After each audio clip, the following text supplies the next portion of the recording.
Հունիսի 21-ն է, տեսնում եք, ռաֆտինգ ընկերության աշխատակիցները Հոմայի տղաների և փրկարարների հետ շարունակում են Թամբակ գետում 13-ամյա աղջնակի որոնողական աշխատանքները այս պահին այն իրականացվում է Եդեմ ռեստորանային համալիրի հարևանությամբ անցնող Թամբակ գետում։ Դա բավականին վտանգավոր հատվածն է, որ տեսեք, որ չէր բացառում, որ հնարավոր է նավակը ջուրը շրջել։ Նավակը մի քանի ճոպաններով պաշտպանիչ անվտանգության ճոպաններով կապված է, բայց որ ասա բնության դեմ ոչ ոք չի կարող։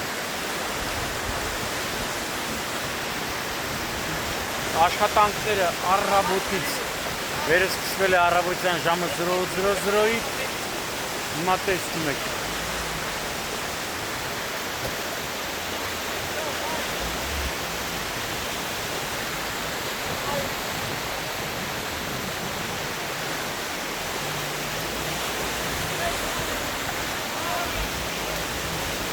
Տեսեք, փրկարարը ճոպանը պահում է,